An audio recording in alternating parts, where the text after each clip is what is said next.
My dad asked me to leave the home as I was causing inconvenience to my stepmom and her daughter.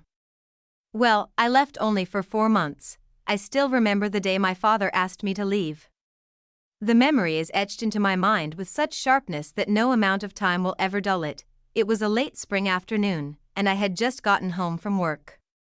I worked at a small marketing firm, still trying to build my career after graduating with a degree in communications. My days were long, my pay was modest, but I was proud of what I was building for myself. When I walked through the front door that day, I knew something was off. The house was too quiet, unnervingly still. Usually, my father would be watching TV or working in his study. But the place was almost vacant. I shrugged off the feeling and headed to the kitchen, expecting to see my stepmother, Linda, or her daughter, Alison, milling around. Instead, I was met with both of them sitting stiffly at the dining table.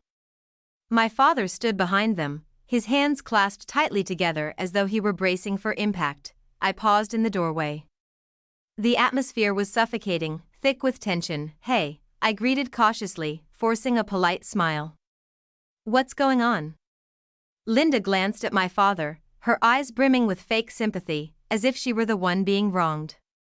Alison, her daughter, wore her signature sneer, a look of smug satisfaction that made my stomach twist. And then, my father spoke. "Sophia, we need to talk." His voice was calm but heavy, like a man delivering bad news with practiced indifference. He motioned for me to sit. My stomach plummeted with dread, but I sat anyway, hands trembling slightly. He cleared his throat. "Listen, I've been thinking. And it's just not working anymore. You living here, it's causing too much tension." I blinked, staring at him in disbelief. "Tension?" I echoed, my voice barely above a whisper. My father wouldn't meet my eyes. Instead, he focused on the table, tracing invisible patterns with his fingers. "Linda and Alison. They don't feel comfortable around you," he continued. "They've mentioned that you're making things difficult." Difficult? I wanted to scream. I barely spoke to either of them. Since the day my father remarried 3 years ago, Linda had made it her personal mission to erase me from his life. Alison followed her lead, treating me like I was nothing more than a squatter in my own home. I had kept my distance, avoiding unnecessary confrontation despite the constant snide remarks and passive-aggressive jabs, and now, I was the one being painted as the problem. I swallowed hard. My voice was shaking as I asked, "So, you want me to leave?" He flinched slightly, but he didn't deny it. He wouldn't even look at me. "I think it's for the best," he muttered. I stared at him, waiting, desperate for him to say something else, to soften the blow somehow. To assure me that this was temporary, that he would make it right, but he didn't. Instead, Linda exhaled dramatically, as if she had just been freed of some great burden. Alison smirked openly, her eyes gleaming with satisfaction, and that was it. I was being cast aside, discarded from the home I grew up in, all for the comfort of 2 women who didn't belong there. The day I packed my things was one of the hardest days of my life. It wasn't just about leaving the house, it was about leaving behind my last tie to my mother. My childhood, and every memory that had once made that place feel like home. I stood in the middle of my bedroom, staring at the familiar walls, barely able to move. The posters and photos I had collected over the years were still pinned to the corkboard above my bed. The stuffed bear my mom had given me when I was 6 sat on the corner of my dresser, its once soft fur now worn and faded from years of holding it during sleepless nights, but it was no longer my home. With trembling hands, I started packing. I took clothes off hangers with mechanical movements, folding them neatly into boxes. My hands shook slightly as I packed my books and keepsakes, each one triggering a new wave of grief. When I reached for the framed picture of me and my mom, I stopped. I ran my fingers over the glass, remembering the day the photo was taken, our last beach trip before she got sick. She was laughing, the wind in her hair, holding my hand as we splashed through the waves. My chest tightened painfully, and I felt my throat constrict. I clutched the frame to my chest, sinking onto my bed. "I miss you, Mom," I whispered brokenly. I sat there for a long time, hugging the photo like a lifeline, while the rest of the house felt foreign, cold and hostile.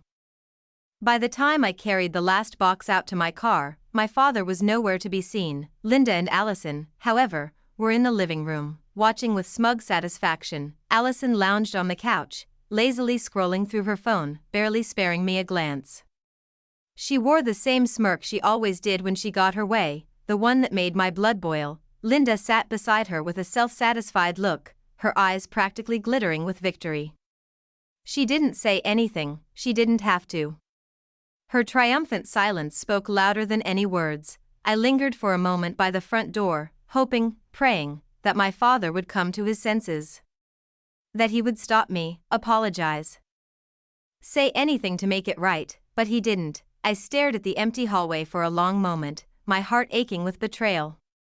Then, without another word, I turned and walked out. As I drove away, my hands gripped the steering wheel so tightly that my knuckles turned white. My chest felt heavy, suffocatingly so. I didn't cry. I didn't scream, I simply stared ahead with vacant eyes, feeling the numbness settle deep into my bones.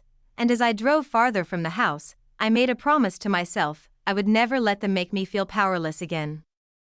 Starting over with nothing was harder than I imagined. After leaving my father's house, I moved into a tiny apartment across town with my college friend, Lily. The place was modest at best.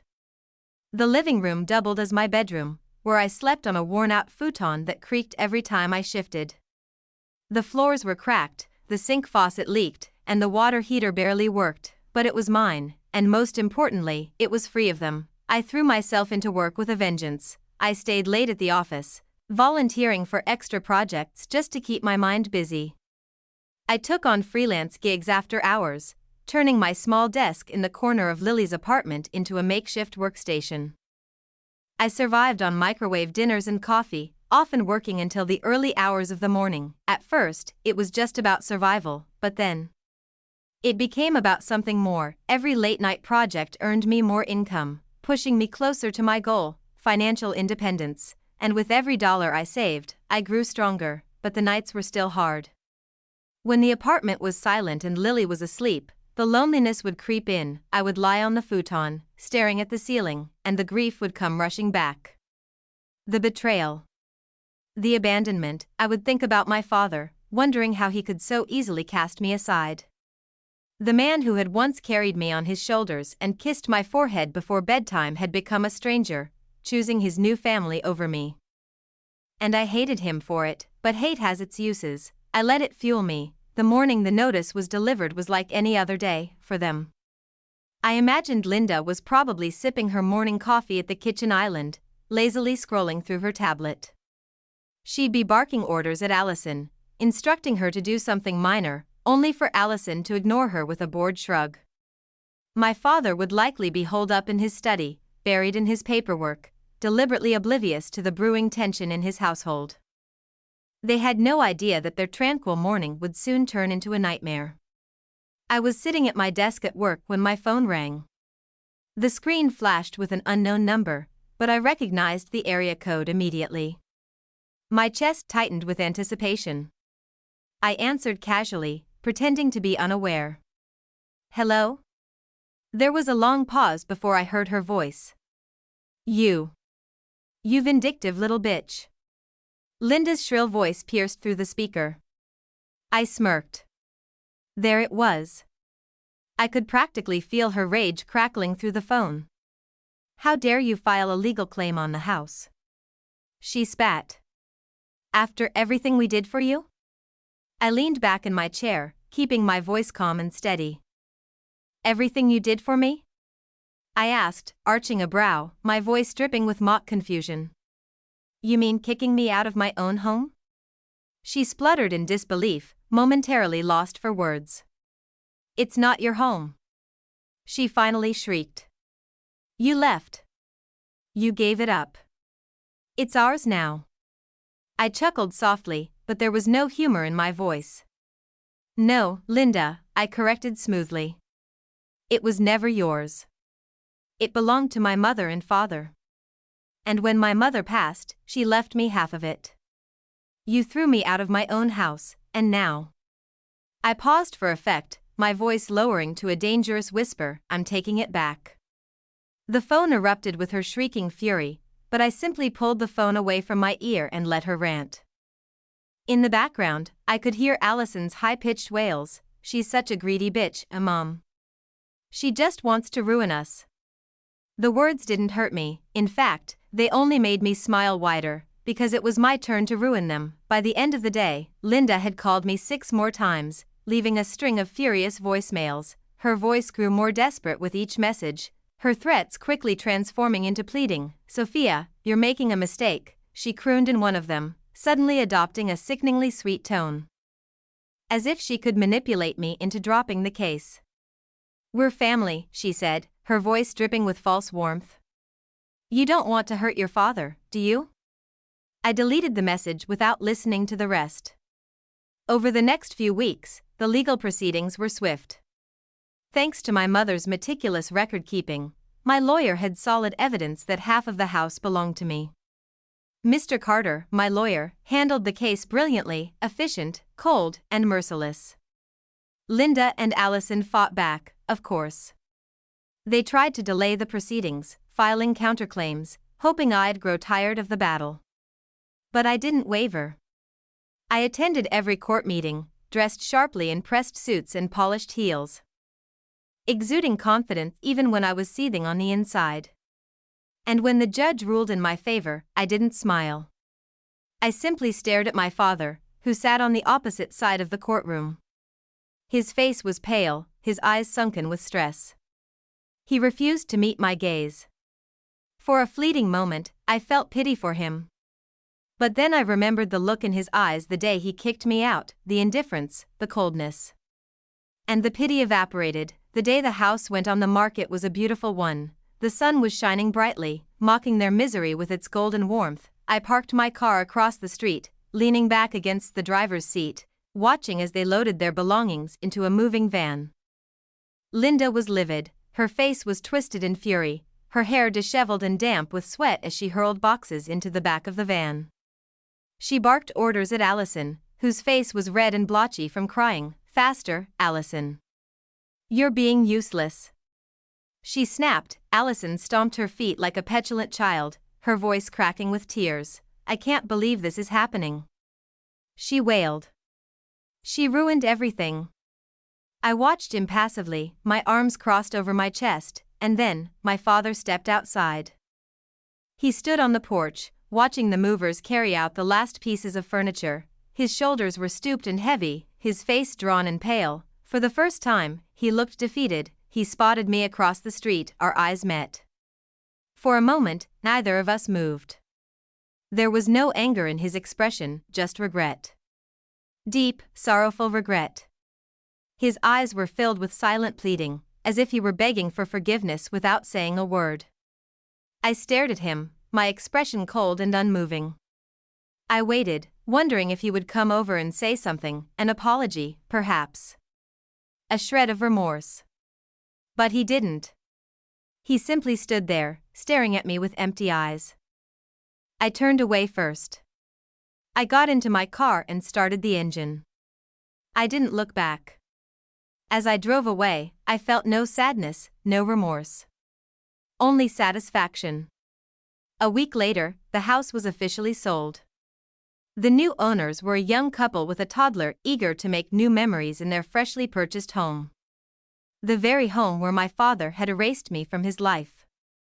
I stood on the street, watching as the couple walked through the front door, their child's laughter echoing faintly through the neighborhood.